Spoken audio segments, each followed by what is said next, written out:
بسم الله الرحمن الرحيم. ياسين والقرآن الحكيم إنك لمن المرسلين على صراط مستقيم تنزيل العزيز الرحيم لتنذر قوما ما أنذر آباؤهم فهم غافلون لقد حق القول على أكثرهم فهم لا يؤمنون إنا جعلنا في أعناقهم أغلالا فهي إلى الأذقان فهم مقمحون وجعلنا من بين أيديهم سدا ومن خلفهم سدا فأغشيناهم فهم لا يبصرون وسواء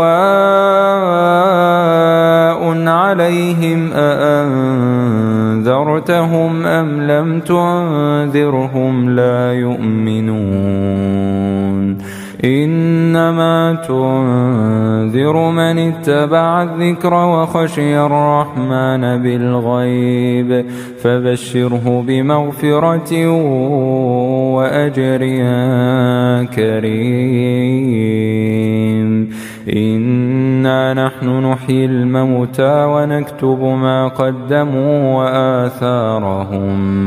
وآثارهم وكل شيء أحصيناه في إمام مبين واضرب لهم مثلا أصحاب القرية إذ جاءها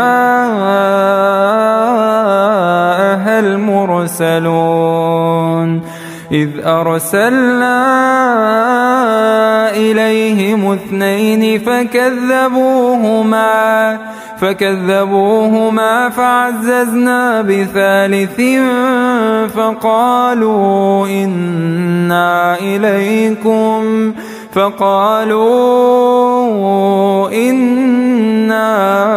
إليكم مرسلون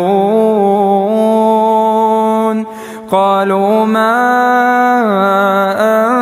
أنتم إلا بشر مثلنا وما أنزل الرحمن من شيء إن أنتم إلا تكذبون قالوا ربنا يعلم إنا إليكم لمرسلون وما علينا إلا البلاغ المبين قالوا إنا تطيرنا بكم لئن لم تنتهوا لنرجمنكم وليمسنكم منا عذاب أليم قالوا طائركم معكم أئن ذكرتم بل أنتم قوم مسرفون وجاء من أقصى المدينة رجل يسعى قال يا قوم اتبعوا المرسلين اتبعوا من لا يسألكم أجرا وهم مهتدون وما لي لا أعبد الذي فطرني وإليه ترجعون أأتخذ من دونه آلهة إن يردني الرحمن بضر لا تغن عني شفاعتهم شيئا ولا ينقذون إني إذا لفي ضلال مبين إني آمنت بربكم فاسمعون قيل ادخل الجنة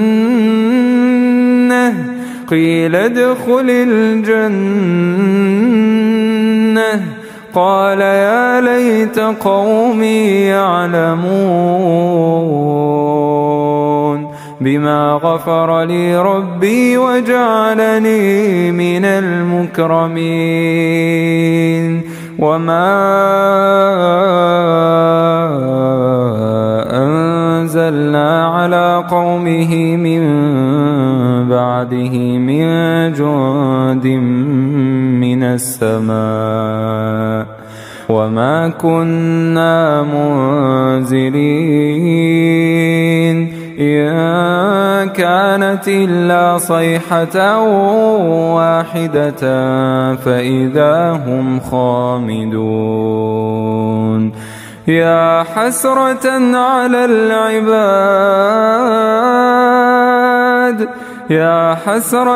على العباد ما يأتيهم من رسول إلا كانوا به يستهزئون ألم يروا كم أهلكنا قبلهم من القرون أنهم إليهم لا يرجعون وإن كل لما جميع لدينا محضرون وآية لهم الأرض الميتة أحييناها وأخرجنا منها حبا فمنه يأكلون وجعلنا فيها جنات من نخيل وأعناب وفجرنا فيها من العيون ليأكلوا من ثمره وما عملته أيديهم أفلا يشكرون سبحان الذي خلق الأزواج كلها مما تنبت الأرض ومن أنفسهم ومما لا يعلمون وآية لهم الليل نسلخ منه النهار فإذا هم مظلمون والشمس تجري لمستقر لها ذلك تقدير العزيز العليم والقمر قدرناه منازل حتى عاد كالعرجون القديم لا الشمس ينبغي لها أن تدرك القمر ولا الليل سابق النهار وكل في فلك يسبحون وآية لهم أنا حملنا ذريتهم في الفلك المشحون وخلقنا لهم من مثله ما يركبون وإن نشأ نغرقهم فلا صريخ لهم ولا هم ينقذون إلا رحمة منا ومتاعا إلى حين وإذا قيل لهم اتقوا ما بين أيديكم وما خلفكم لعلكم ترحمون وما تأتيهم من آية من آيات ربهم إلا كانوا عنها معرضين وإذا قيل لهم أنفقوا مما رزقكم الله قال الذين كفروا للذين آمنوا أنطعم من لو يشاء الله أطعمه إن أنتم إلا في ضلال مبين ويقولون متى هذا الوعد إن كنتم صادقين ما ينظرون إلا صيحة واحدة تأخذهم وهم يخصمون فلا يستطيعون توصية ولا إلى أهلهم يرجعون ونفخ في الصور فإذا هم من الأجداث إلى ربهم ينسلون قالوا يا ويلنا ما بعثنا من مرقدنا هذا ما وعد الرحمن وصدق المرسلون إن كانت إلا صيحة واحدة فإذا هم جميع لدينا محضرون فاليوم لا تظلم نفس شيئا ولا تجزون إلا ما كنتم تعملون إن أصحاب الجنة اليوم في شغل فاكهون هم وأزواجهم في ظلال على الأرائك متكئون لهم فيها فاكهة ولهم ما يدعون سلام قولا من رب رحيم وامتازوا اليوم أيها المجرمون ألم أعهد إليكم يا بني آدم ألا تعبدوا الشيطان إنه لكم عدو مبين وأن اعبدوني هذا صراط مستقيم ولقد أضل منكم جبلا كثيرا أفلم تكونوا تعقلون هذه جهنم التي كنتم توعدون هذه جهنم التي كنتم توعدون اصلوها اليوم بما كنتم تكفرون اليوم نختم على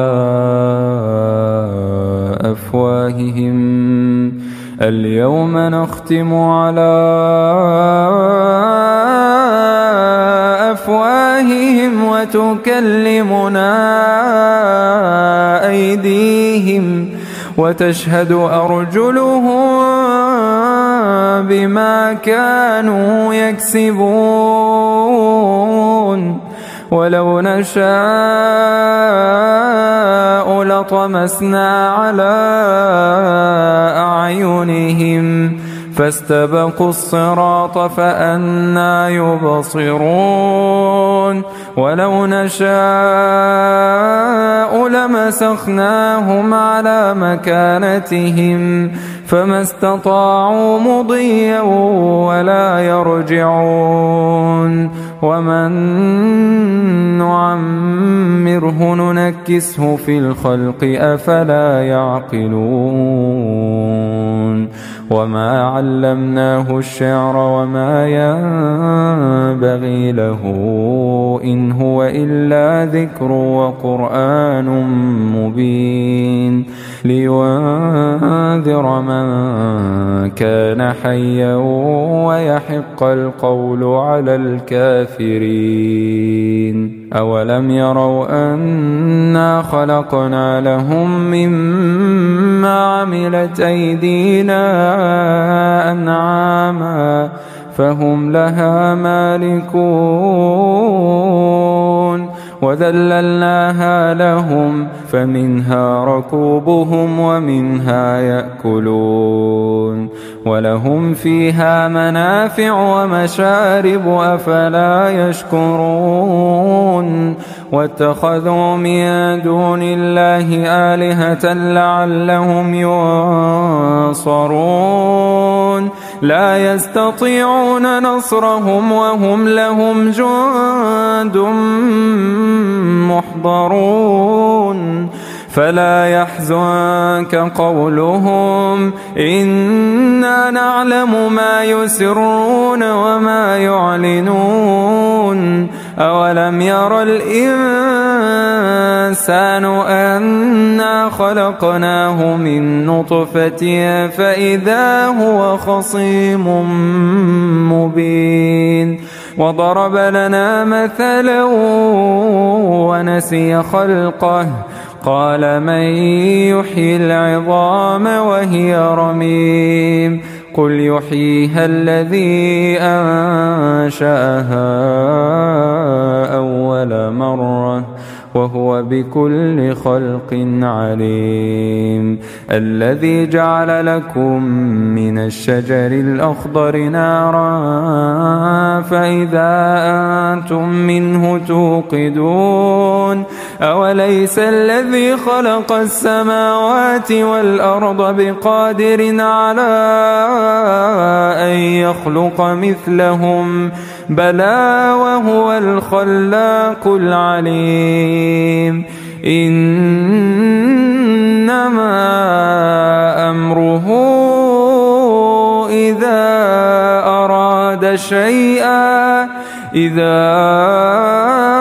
أراد شيئا أن يقول له كن فيكون فسبحان الذي بيده ملكوت كل شيء وإليه ترجعون.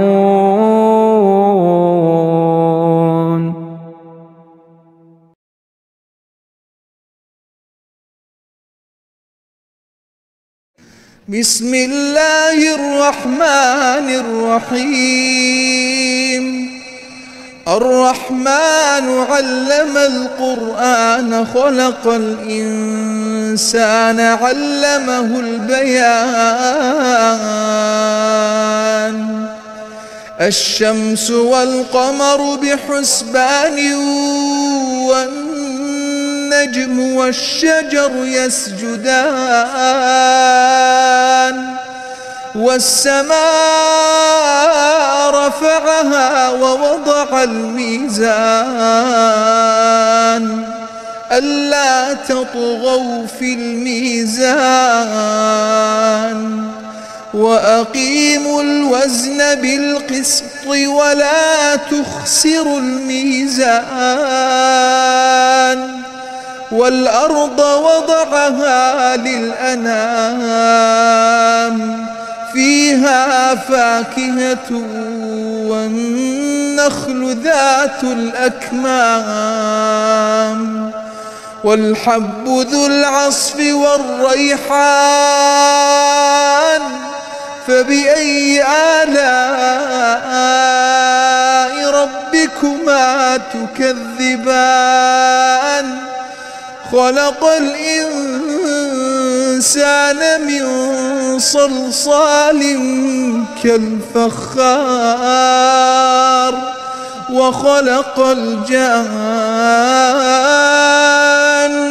من مارج من نار فبأي آلاء ربكما تكذبان رب المشرقين ورب المغربين فبأي آلاء ربكما تكذبان مرج البحرين يلتقيان بينهما برزخ لا يبغيان فبأي آلاء ربكما ربكما تكذبان يخرج منهما اللؤلؤ والمرجان فبأي آلاء ربكما تكذبان وله الجوار المنشآت في البحر كالأعلام فبأي آلاء ربكما تكذبان كل من عليها فان ويبقى وجه ربك ذو الجلال والإكرام فبأي آلاء ربكما تكذبان يسأله من في السماوات والأرض كل يوم هو في شأن فبأي آلاء ربكما تكذبان سنفرغ لكم أيها الثقلان فبأي آلاء ربكما تكذبان يا معشر الجن والإنس إن استطعتم أن تنفذوا من أقطار السماوات والأرض فانفذوا لا تنفذون إلا بسلطان فبأي آلاء ربكما تكذبان يرسل عليكما شواظ من نار ونحاس فلا تنتصران فبأي آلاء ربكما تكذبان فإذا انشقت السماء فكانت وردة كالدهان فبأي آلاء ربكما تكذبان فيومئذ لا يسأل عن ذنبه إنس ولا جان فبأي آلاء ربكما تكذبان يعرف المجرمون بسيماهم فيؤخذ بالنواصي والأقدام فبأي آلاء ربكما تكذبان هذه جهنم التي يكذب بها المجرمون يطوفون بينها وبين حميم آن فبأي آلاء ربكما تكذبان ولمن خاف مقام ربه جنتان فبأي آلاء ربكما تكذبان ذواتا أفنان فبأي آلاء ربكما تكذبان فيهما عينان تجريان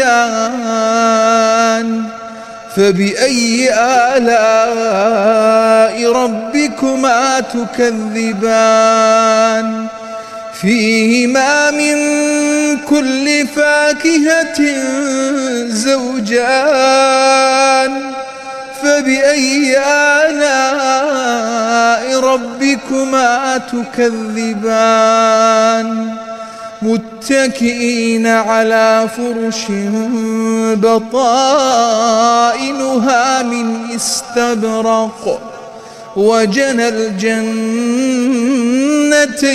دان فبأي آلاء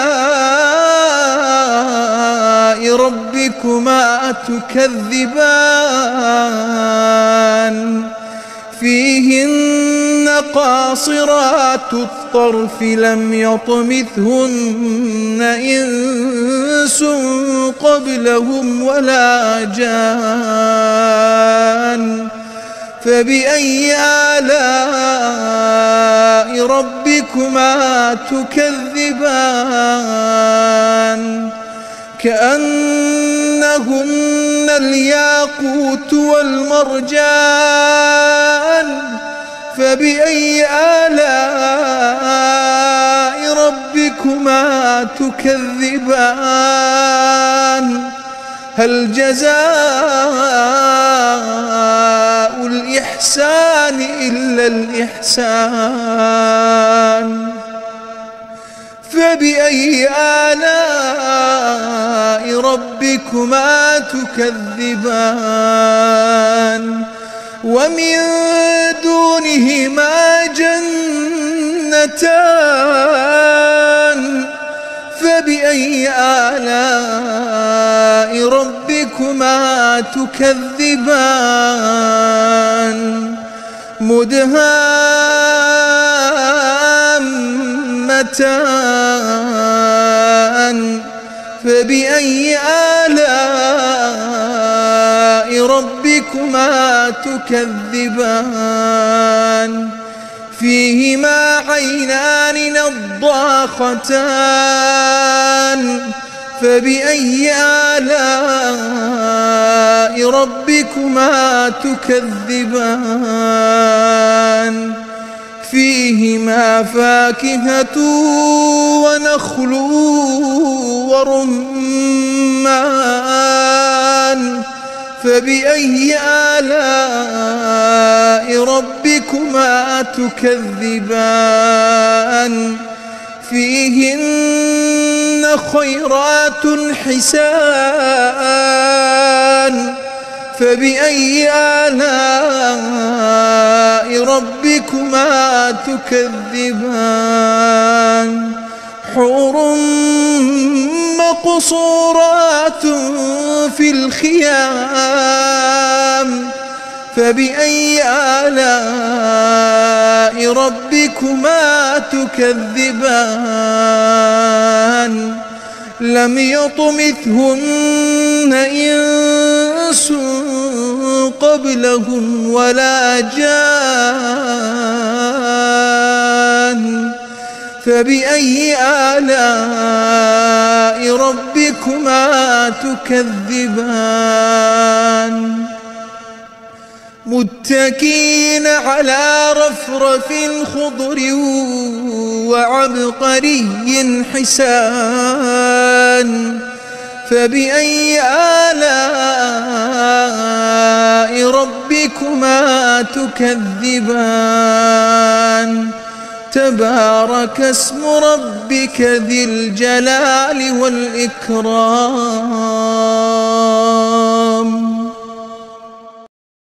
بسم الله الرحمن الرحيم الرحمن علم القرآن خلق الإنسان علمه البيان الشمس والقمر بحسبان والنجم والشجر يسجدان والسماء رفعها ووضع الميزان ألا تطغوا في الميزان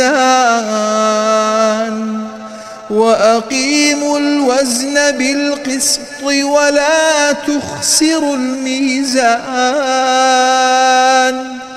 والأرض وضعها للأنام فيها فاكهة والنخل ذات الأكمام والحب ذو العصف والريحان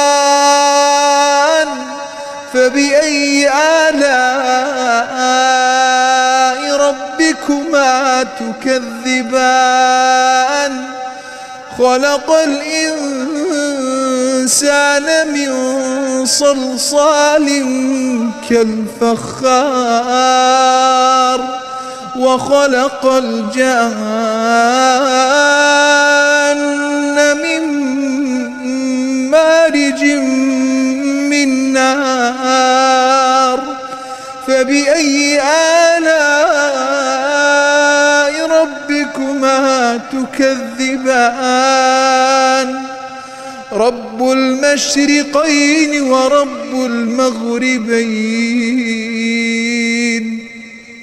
فبأي آلاء ربكما تكذبان مرج البحرين يلتقيان بينهما برزخ لا يبغيان فبأي آلاء ربكما تكذبان يخرج منهما اللؤلؤ والمرجان فبأي آلاء ربكما تكذبان وله الجوار المنشآت في البحر كالأعلام فبأي آلاء ربكما تكذبان كل من عليها فان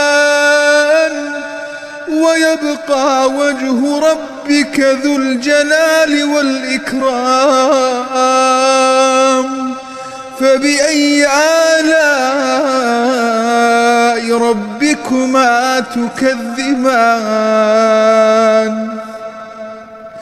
يسأله من في السماوات والأرض كل يوم هو في شأن فبأي آلاء ربكما تكذبان سنفرغ لكم أيها الثقلان فبأي آلاء ربكما تكذبان يا معشر الجن والإنس إن استطعتم أن تنفذوا من أقطار السماوات والأرض فانفذوا لا تنفذون إلا بسلطان فبأي آلاء ربكما تكذبان يرسل عليكما شواظ من نار ونحاس فلا تنتصران فبأي آلاء ربكما تكذبان فإذا انشقت السماء فكانت وردة كالدهان فبأي آلاء ربكما تكذبان فيومئذ لا يسأل عن ذنبه إنس ولا جان فبأي آلاء ربكما ربكما تكذبان يعرف المجرمون بسيماهم فيؤخذ بالنواصي والأقدام فبأي آلاء ربكما تكذبان هذه جهنم التي يكذب بها المجرمون يطوفون بينها وبين حميم آن فبأي آلاء ربكما تكذبان ولمن خاف مقام ربه جنتان فبأي آلاء ربكما تكذبان ذواتا أفنان فبأي آلاء ربكما تكذبان فيهما عينان تجريان فبأي آلاء ربكما تكذبان فيهما من كل فاكهة زوجان فبأي آلاء ربكما تكذبان متكئين على فرش بطائنها من استبرق وجنى الجنتين دان فبأي آلاء ربكما تكذبان فيهن قاصرات الطرف لم يطمثهن إنس قبلهم ولا جان فبأي آلاء ربكما تكذبان كأنهن الياقوت والمرجان فبأي آلاء ربكما تكذبان هل جزاء الإحسان إلا الإحسان فبأي آلاء ربكما تكذبان ومن دونهما جنتان فبأي آلاء ربكما تكذبان مدهامتان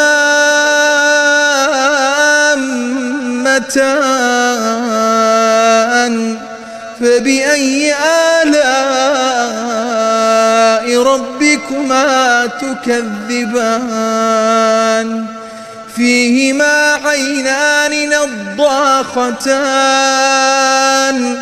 فبأي آلاء ربكما تكذبان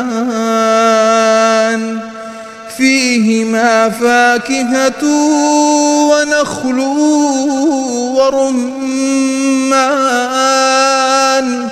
فبأي آلاء ربكما تكذبان فيهن خيرات حسان فبأي آلاء ربكما تكذبان حور مقصورات في الخيام فبأي آلاء ربكما تكذبان لم يطمثهن إنس قبلهم ولا جان فبأي آلاء ربكما تكذبان متكئين على رفرف خضر وعبقري حسان فبأي آلاء ربكما تكذبان تبارك اسم ربك ذي الجلال والإكرام.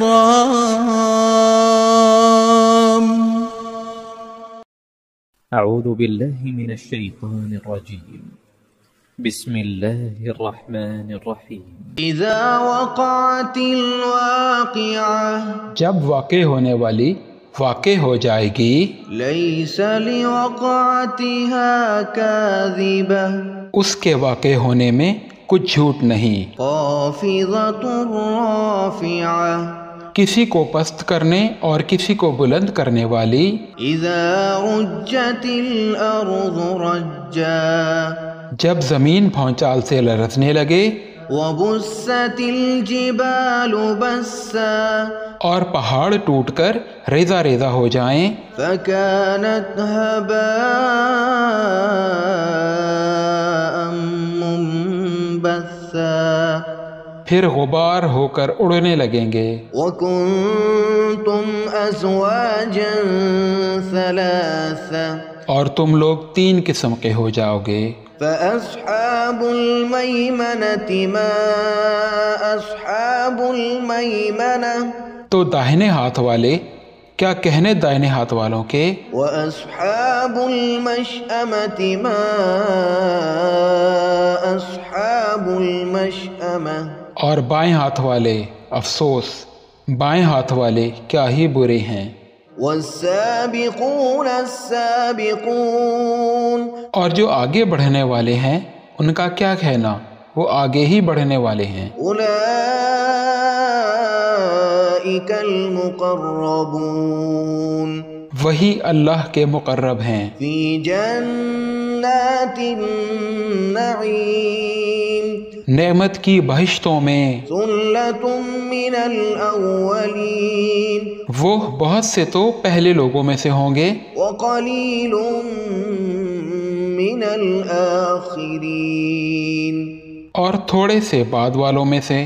علی سرر موضونہ لال و یاقوت وغیرہ سے جڑے ہوئے تختوں پر. متکئین علیہا متقابلین آمنے سامنے تکیہ لگائے ہوئے بیٹھے ہوں گے. یطوف علیہم ولدان مخلدون نوجوان خدمت گزار جو ہمیشہ ایک ہی حالت میں رہیں گے ان کے آس پاس پھریں گے. بأکواب وأباریق وکأس من معین یعنی آب خورے اور آفتابے اور صاف شراب کے جام لے لے کر.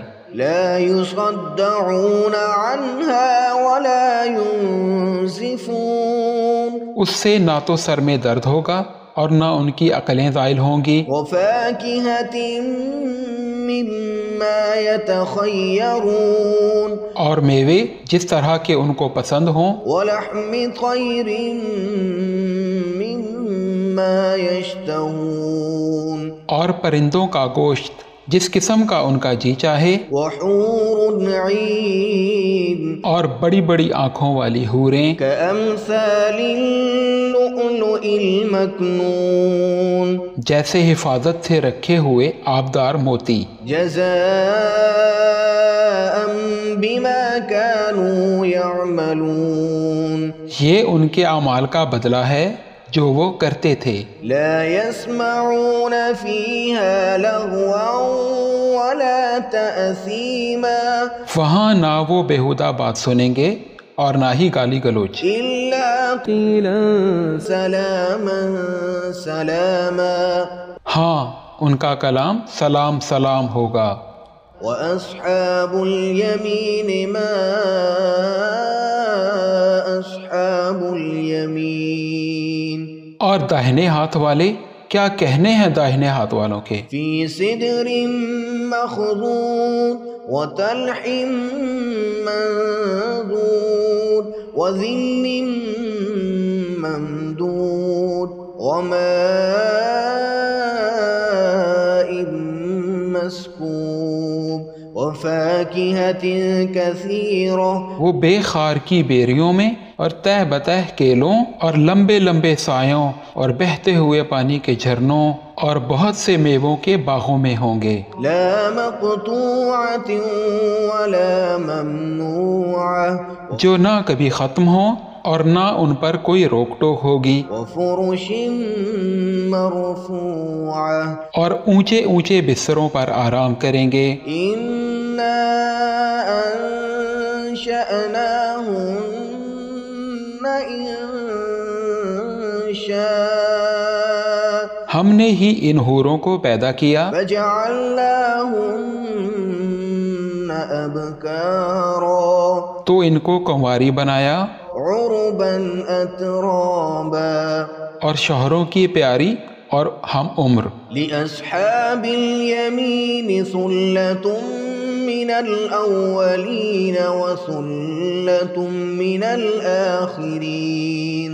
یعنی داہنے ہاتھ والوں کے لیے یہ بہت سے تو پہلے لوگوں میں سے ہوں گے اور بہت سے بعد والوں میں سے. وأصحاب الشمال ما أصحاب الشمال. اور بائیں ہاتھ والے افسوس بائیں ہاتھ والے کیا ہی عذاب میں ہوں گے. في سموم وحميم. یعنی دوزخ کی لپٹ اور کھولتے ہوئے پانی میں. وظل من يحموم. اور سیاہ دھوئیں کے سائے میں لا بارد ولا كريم. جو نہ ٹھنڈا ہوگا اور نہ خوشنما. إنهم كانوا قبل ذلك مترفين. یہ لوگ اس سے پہلے عیش میں پڑے ہوئے تھے وكانوا يصرون على الحنث العظيم. اور بڑے گناہ یعنی کفر پر اڑے ہوئے تھے. وكانوا يقولون أإذا متنا وكنا ترابا وعظاما أإنا لمبعوثون. اور کہا کرتے تھے کہ بھلا جب ہم مر گئے اور مٹی ہو گئے اور ہڈیاں ہی ہڈیاں ہو گئے تو کیا ہمیں پھر اٹھنا ہوگا. أو آباؤنا الأولون. اور کیا ہمارے اگلے باپ دادا کو بھی. قل إن الأولين والآخرين لمجموعون إلى ميقات يوم معلوم. کہہ دو کہ بے شک پہلے اور بعد والے سب ایک روز مقرر کے وقت پر جمع کیے جائیں گے. ثم إنكم أيها الضالون المكذبون. پھر تم اے جھٹلانے والے گمراہو لآكلون من شجر من زقوم. تھوہر کے درخت سے کھاؤ گے فمالئون منها البطون. پھر اسی سے پیٹ بھرو گے فشاربون عليه من الحميم. پھر اس پر کھولتا ہوا پانی پیو گے فشاربون شرب الهيم. پھر پیو گے بھی اس طرح جیسے پیاسے اونٹ پیتے ہیں. هذا نزلهم يوم الدين. انصاف کے دن یہ ان کی ضیافت ہوگی. نحن خلقناكم فلولا تصدقون. ہم نے تم کو پہلی بار بھی تو پیدا کیا ہے تو تم دوبارہ اٹھنے کو کیوں سچ نہیں سمجھتے. أفرأيتم ما تمنون.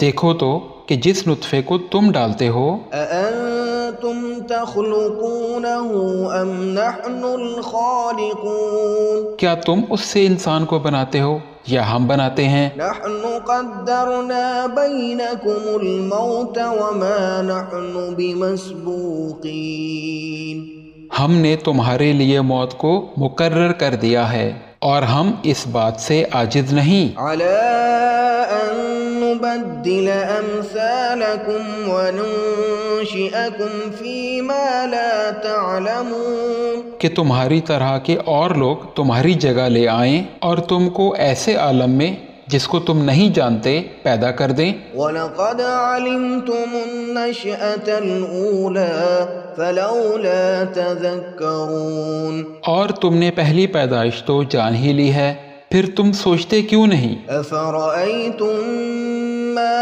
تَحْرُثُونَ أَأَنتُمْ تَزْرَعُونَهُ أَمْ نَحْنُ الزَّارِعُونَ، بھلا دیکھو تو جو کچھ تم بوتے ہو تو کیا تم اسے اگاتے ہو یا ہم اگاتے ہیں؟ لَوْ نَشَاءُ لَجَعَلْنَاهُ حُطَامًا فَظَلْتُمْ تَفَكَّهُونَ، اگر ہم چاہیں تو اسے چورا چورا کر دیں اور تم باتیں بناتے رہ جاؤ إِنَّا لَمُغْرَمُونَ، کہ ہائے ہم تو تاوان میں پھنس گئے، بل نحن محرومون، بلکہ ہم بے نصیب رہ گئے۔ أفرأيتم الماء الذي تشربون، بھلا دیکھو تو جو پانی تم پیتے ہو، أأنتم أنزلتموه من المزن أم نحن المنزلون، کیا تم نے اس کو بادل سے نازل کیا ہے یا ہم نازل کرتے ہیں؟ لو نشاء جعلناه أجاجا فلولا تشكرون، اگر ہم چاہیں تو ہم اسے کھاری کر دیں، پھر تم شکر کیوں نہیں کرتے؟ أفرأيتم النار التي تورون، بھلا دیکھو تو جو آگ تم درخت سے نکالتے ہو، أأنتم أنشأتم شجرتها أم نحن المنشئون، کیا تم نے اس کے درخت کو پیدا کیا ہے یا ہم پیدا کرتے ہیں؟ نحن جعلناها تذكرة ومتاعا للمقوين، ہم نے اسے یاد دلانے اور مسافروں کے برتنے کو بنایا ہے۔ فسبح باسم ربك العظيم، تو اے پیغمبر صلی اللہ علیہ وآلہ وسلم تم اپنے پروردگار عظیم کے نام کی تسبیح کرو۔ فلا أقسم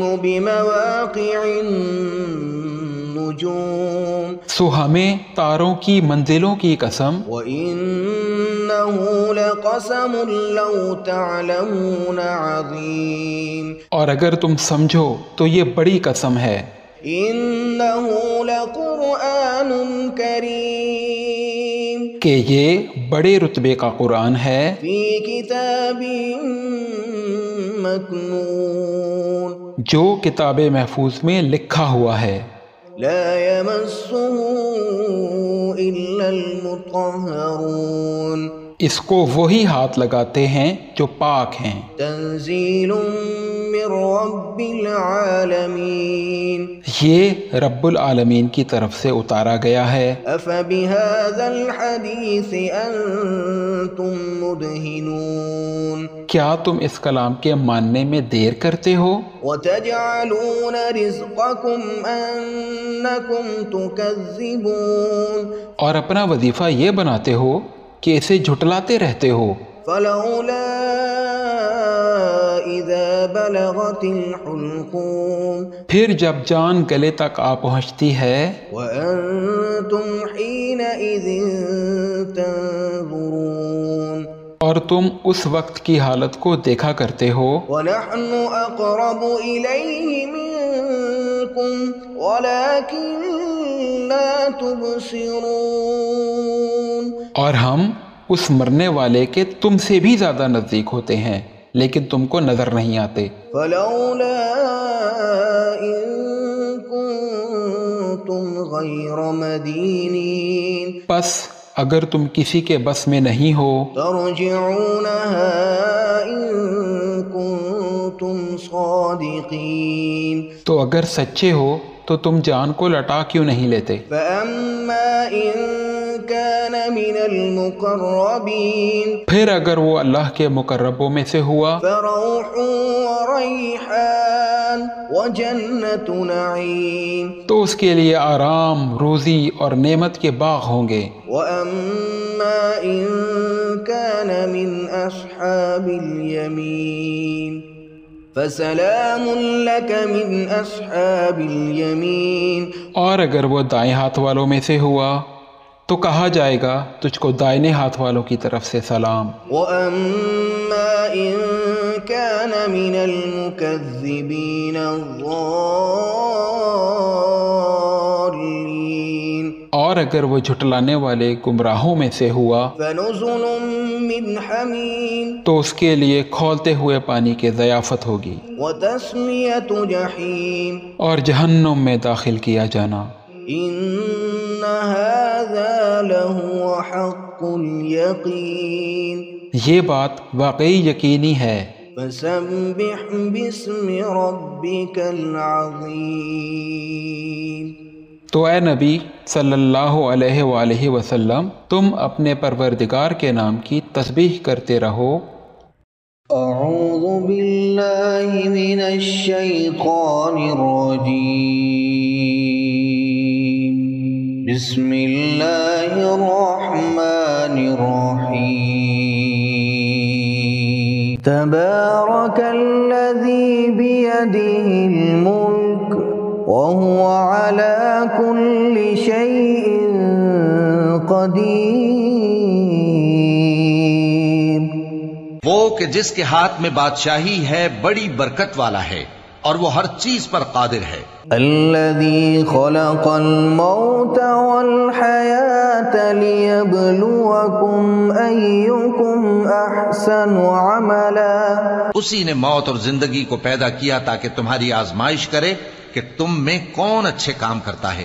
وهو العزيز الغفور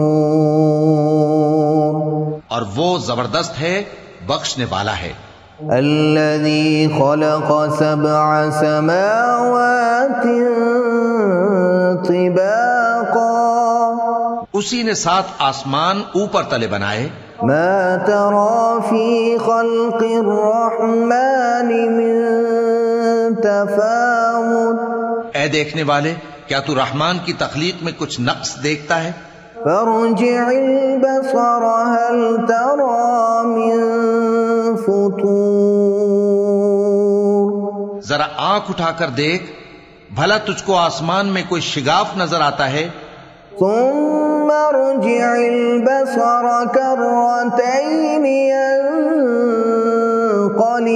إليك البصر خاسئا وهو حسير پھر بار بار نظر کر تو نظر ہر بار تیرے پاس ناکام اور تھک کر لوٹ آئے گی۔ وَلَقَدْ زَيَّنَّا السَّمَاءَ الدُّنْيَا بِمَصَابِيحَ وَجَعَلْنَاهَا رُجُومًا لِلشَّيَاطِينِ اور ہم نے قریب کے آسمان کو تاروں کے چراغوں سے زینت دی اور ان کو شیطانوں کے مارنے کا آلہ بنایا۔ وَأَعْتَدْنَا لَهُمْ عَذَابَ السَّعِيرِ اور ان کے لیے دہکتی آگ کا عذاب تیار کر رکھا ہے۔ وَلِلَّذِينَ كَفَرُوا بِرَبِّهِمْ عَذَابُ جَهَنَّمَ وَبِئْسَ الْمَصِيرُ اور جن لوگوں نے اپنے پروردگار سے کفر کیا ان کے لیے جہنم کا عذاب ہے اور وہ برا ٹھکانہ ہے۔ اذا القوا فيها سمعوا لها شهيقا وهي تفور جب وہ اس میں ڈالے جائیں گے تو اس کا چیخنا چلانا سنیں گے اور وہ جوش مار رہی ہوگی۔ تكاد تميز من الغيظ گویا مارے جوش کے پھٹ پڑے گی۔ كلما ألقي فيها فوج سألهم خزنتها سألهم خزنتها ألم يأتكم نذير. جب اس میں ان کی کوئی جماعت ڈالی جائے گی تو دوزخ کے داروغہ ان سے پوچھیں گے کیا تمہارے پاس کوئی خبردار کرنے والا نہیں آیا تھا؟ وہ کہیں گے کیوں نہیں، ضرور خبردار کرنے والا آیا تھا. قالوا بلى قد جاءنا نذير فكذبنا وقلنا ما نزل الله من شيء إن أنتم إلا في ضلال كبير. وہ کہیں گے کیوں نہیں، ضرور خبردار کرنے والا آیا تھا، بس ہم نے اس کو جھٹلا دیا اور کہا کہ اللہ نے تو کوئی چیز نازل ہی نہیں کی، تم تو بڑی غلطی میں پڑے ہوئے ہو. وقالوا لو كنا نسمع أو نعقل ما كنا في أصحاب السعير. اور کہیں گے اگر ہم سنتے یا سمجھتے ہوتے تو دوزخیوں میں نہ ہوتے. فاعترفوا بذنبهم فسحقا لأصحاب السعير. پس وہ اپنے گناہوں کا اعتراف کر لیں گے، سو دوزخیوں کے لیے رحمت سے دوری ہے. ان الذين يخشون ربهم بالغيب لهم مغفرة وأجر كبير. اور جو لوگ بن دیکھے اپنے پروردگار سے ڈرتے ہیں ان کے لیے بخشش اور اجر عظیم ہے. وَأَسِرُّوا قَوْلَكُمْ أَوِ اجْهَرُوا بِهِ إِنَّهُ عَلِيمٌ بِذَاتِ الصُّدُورِ. اور تم لوگ بات پوشیدہ کہو یا ظاہر، وہ تو دلوں کے بھیدوں تک سے واقف ہے. أَلَا يَعْلَمُ مَنْ خَلَقَ وَهُوَ اللَّطِيفُ الْخَبِيرُ. کیا جس نے پیدا کیا وہ علم نہیں رکھتا؟ وہ تو پوشیدہ باتوں تک کا جاننے والا ہے، ہر چیز سے آگاہ ہے. هو الذي جعل لكم الأرض ذلولا فامشوا في مناكبها وكلوا من رزقه وإليه النشور.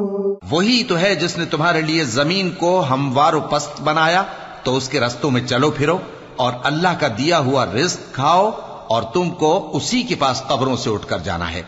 أَأَمِنتُم مَّن فِي السَّمَاءِ أَن يَخْسِفَ بِكُمُ الْأَرْضَ فَإِذَا هِيَ تَمُورُ. کیا تم اس سے جو آسمان میں ہے بے خوف ہو کہ تم کو زمین میں دھسا دے اور تبھی وہ تھر تھرانے لگے؟ أَمْ أَمِنتُم مَّن فِي السَّمَاءِ أَن يُرْسِلَ عَلَيْكُمْ حَاصِبًا.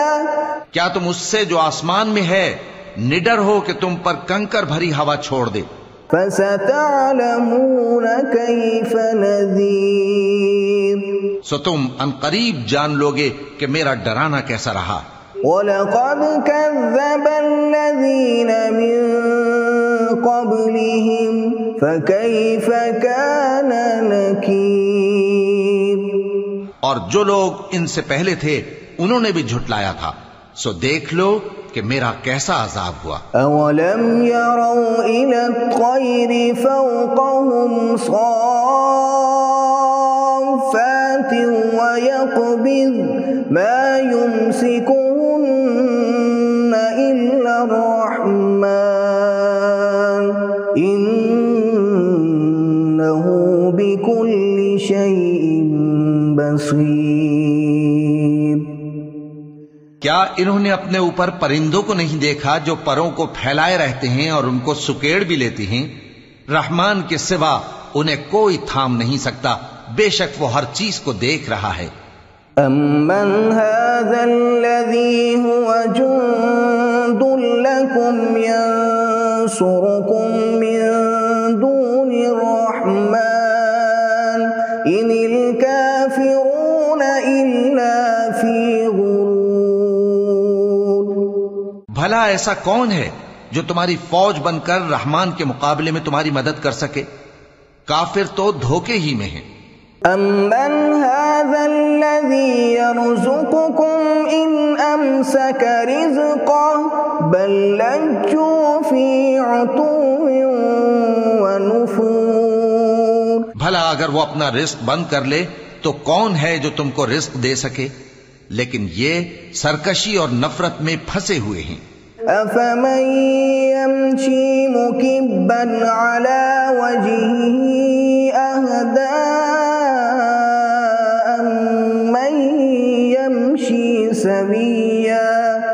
أَمَّن يَمْشِي سَوِيًّا عَلَى صِرَاطٍ مُسْتَقِيمٍ۔ بھلا جو شخص چلتا ہو منہ کے بل اوندھا، وہ زیادہ راہ راست پر ہے یا وہ جو سیدھے رستے پر سیدھا چل رہا ہو؟ قُلْ هُوَ الَّذِي أَنشَأَكُمْ وَجَعَلَ لَكُمُ السَّمْعَ وَالْأَبْصَارَ وَالْأَفْئِدَةَ قَلِيلًا مَا تَشْكُرُونَ۔ کہہ دو وہی تو ہے جس نے تم کو پیدا کیا اور تمہارے کان اور آنکھیں اور دل بنائے، مگر تم کم ہی احسان مانتے ہو۔ قُلْ هُوَ الَّذِي ذَرَأَكُمْ فِي الْأَرْضِ وَإِلَيْهِ تُحْشَرُونَ۔ کہہ دو کہ وہی ہے جس نے تم کو زمین میں پھیلایا اور اسی کے روبرو تم جمع کیے جاؤ گے۔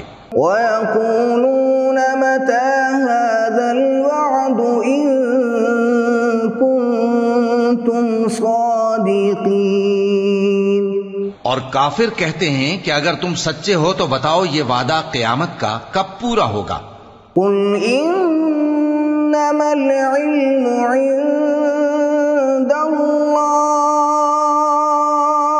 وَإِنَّمَا أَنَا نَذِيرٌ مُبِينٌ۔ کہہ دو کہ اس کا علم اللہ ہی کو ہے اور میں تو کھول کھول کر ڈر سنا دینے والا ہوں۔ فَلَمَّا رَأَوْهُ زُلْفَةً سِيئَتْ وُجُوهُ الَّذِينَ كَفَرُوا وَقِيلَ هَذَا الَّذِي كُنتُم بِهِ تَدَّعُونَ۔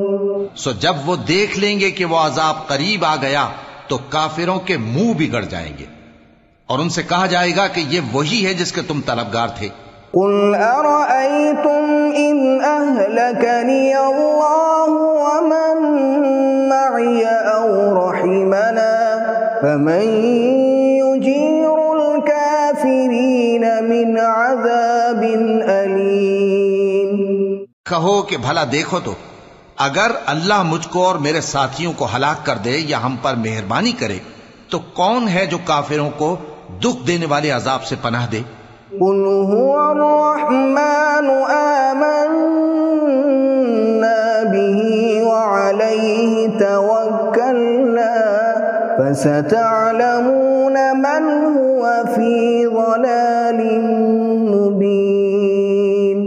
کہہ دو کہ وہ جو رحمان ہے ہم اسی پر ایمان لائے اور اسی پر بھروسہ رکھتے ہیں، تم کو جلد معلوم ہو جائے گا کہ کھلی گمراہی میں کون پڑا ہے۔ قُلْ أَرَأَيْتُمْ إِنْ أَصْبَحَ مَاؤُكُمْ غَوْرًا فَمَن يَأْتِيكُم بِمَاءٍ مَّعِينٍ۔ کہو کہ بھلا دیکھو تو اگر تمہارا پانی جو تم پیتے ہو اور برتتے ہو خشک ہو جائے تو اللہ کے سوا کون ہے جو تمہارے لیے شفاف پانی کا چشمہ بہا لائے؟